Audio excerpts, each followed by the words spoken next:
Electables आमतौर पर इंतखाबात से पहले उस जमात का रुख करते हैं जो वो देख रहे होते हैं कि सब प्यार मोहब्बतें इस वक्त इस्टेब्लिशमेंट की उधर ही हैं, इन्हीं की बारी आने वाली है।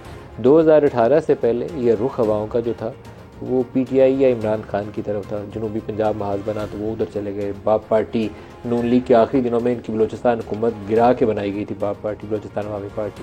वो बाप पार्टी वाले जो थे उधर चले गए, जीडीए वाले इधर चले गए, एमकेएम उधर चली गई। तो बिल्कुल ऑब्वियस था। फिर भी नंबर्स पीटीआई के पूरे नहीं थे। जो पूरे नहीं हो रहे थे वो जितने इंडिपेंडेंट्स थे वो जहांगीर तरीन के जहाज़ में बैठे और बनी गाला जा उतरे और वो भी सारे पीटीआई में शामिल हो गए। 2013 में तकरीबन ऐसी पोजीशन नवाज शरीफ की थी।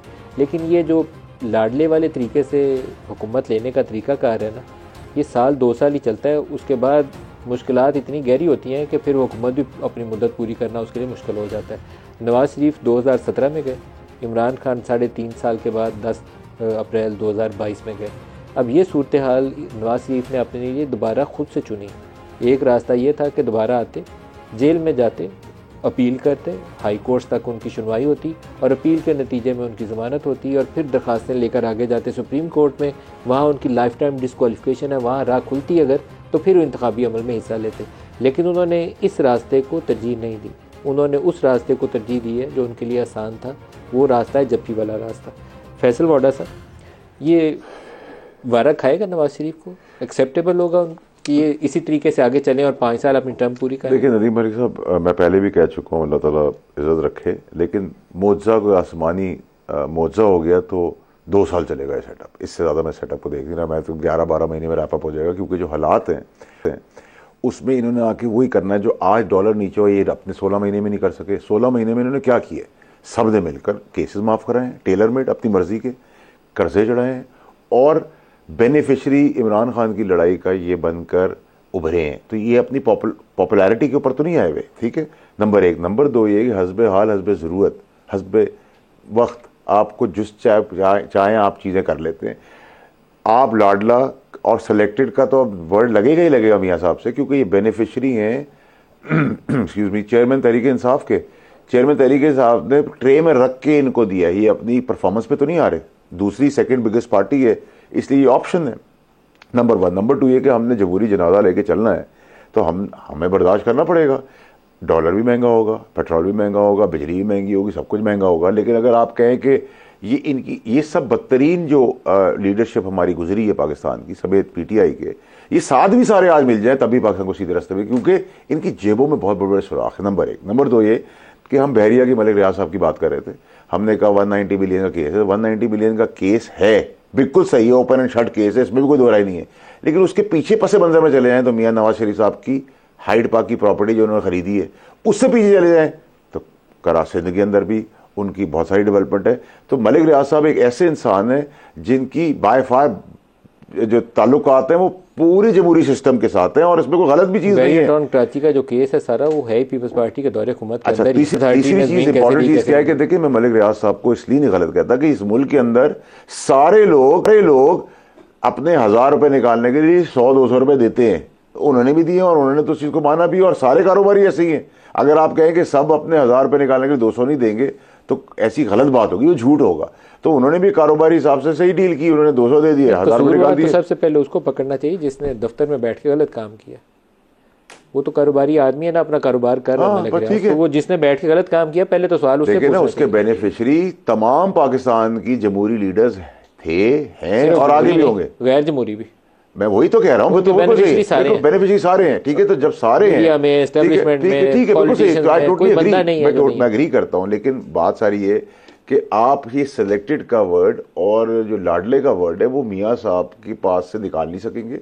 और मियाँ साहब ने लेकिन ये टैग उन्होंने खुद चुना है अपने लिए, बिल्कुल चुन लिया, अवॉइड कर सकते थे। शेख रशीद साहब का एक आपको सुनवाते हैं। शेख रशीद साहब अपने आप को GHQ का एक अनऑफिशियल तर्जमान के तौर पर ही पेश करते हैं और गेट नंबर 4, पता नहीं वो गेट नंबर 4 है कौन सा, लेकिन वो शेख साहब का गेट नंबर 4 वो है जहाँ से तमाम पॉलिटिशियन GHQ जाते हैं।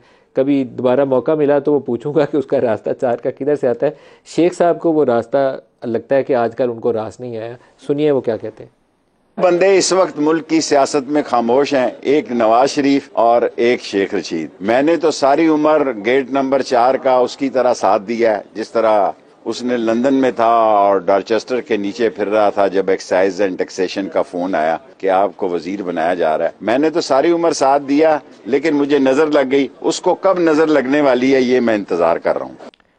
आप बताइए जनाब चौधरी साहब, 2 सवालों के जवाब। एक तो गेट नंबर 4 आप भी लाइन में खड़े हैं अब, और दूसरा नज़र कब लगेगी?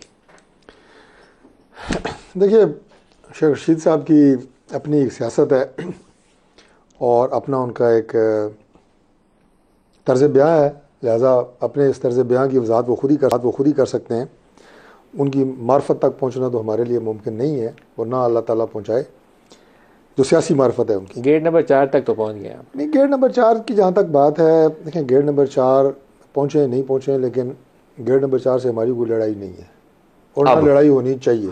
अभी ताज़ा मोहब्बत है? नहीं, मोहब्बत मतलब दोनों में से एक होना चाहिए, या मोहब्बत होनी चाहिए, नफ़रत होनी चाहिए। वो दरमियान का भी एक रास्ता होता है। तो इसलिए कोई ऐसी बात नहीं है कि जी गेट नंबर 4 का जो दोस्ती है वो कोई मुल्क के मफाद में नहीं है। अभी वाडा साहब ने जो बात की है ना, मैं इसी सवाल को उससे लिंक करके आपको बात बता रहा हूँ। उन्होंने कहा जनाब इमरान खान ने तो जो किया 4 साल में, उसने जो बताया, जो वादे किए वो भी लोगों को याद, जो 4 साल में उसने परफॉर्मेंस दी वो भी लोगों को याद, सिवाय गालियों की कुछ भी नहीं। पाकिस्तान के पास ऑप्शन क्या है? इमरान खान तो टेस्ट हो गया ना। अब आपके पास ऑप्शन है नवाज शरीफ, आसिफ अली जरदारी, अच्छा जो लोगों ने फैसला करना है, चले मैं खुद से नहीं फैसला कर रहा, मौलाना फजल रहमान, ANP, MQM, यही लीडरशिप है ना। मतलब ये 4-5 पार्टियां कि ये गिवन है कि यही 3 बंदे इन्हीं में से वोट डाल के किसी को चुनना है, नहीं तो पाकिस्तान का मुस्तकबिल कोई नहीं। इस वक्त तो अदरवाइज ये 25 करोड़ का कोई मुस्तकबिल नहीं। या तो कोई नई पार्टी बने, कोई नई लीडरशिप सामने आए। इस पार्टी से नई लीडरशिप नहीं आ सकती इस वक्त ये तो एक कलमिया होगा। जो बात आप कह रहे हैं ये कलमिया है, फिर इसका मतलब कलमिया नहीं, मैं कह रहा हूँ कि इस वक्त मुल्क में मौजूदा पोलिटिकल लॉट यही है जिसमें से अवाम ने फैसला करना है।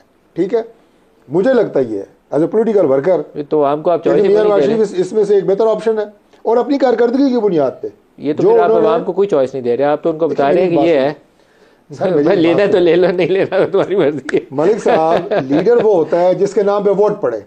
अब मैं उधर मेरे बहुत ही काबिल एहतराम भाई है नासिर अली शाह साहब, अगर हटा दें आप बिलावल साहब को, शाह साहब को कहें जनाब कि आपको इस पार्टी का चेयरमैन बनाते हैं, नून लीग का चेयर आप प्रेसिडेंट के डॉक्टर तारिक बनता है, हमें को वोट देता है। सियासत तो इसी तरीके से होती है। नासिर शाह को एक दिन पीपल्स पार्टी का चेयरमैन बनना चाहिए। 400 साल तारिक फजल चौधरी की ख्वाहिश होनी चाहिए कि मैं अपनी जमात का ख्वाहिश होनी चाहिए, लेकिन मैं बात बता रहा हूँ कि एक पॉपुलर लीडरशिप जिसके नाम पे वोट पड़े, वो पॉपुलर लीडरशिप के नाम मैंने आपके सामने रखे हैं जो एट प्रेजेंट सूरत हाल है, उसमें मैं आपको बता रहा हूँ कि मुझे ये तो फिर एक आप होपलेस सीन पेश कर रहे हैं। कोई होपलेस सीन नहीं है। वो ये कहते होते हैं, ये हमारे दोस्त फैसल साहब, जो मरूसी सियासत है, बाप के बाद बेटा, बेटे के बाद बेटी, फिर साथ-इन-लॉ, फिर ससुर, फिर वो आप उसी तरीके की सियासत समझा रहे हैं मुझे।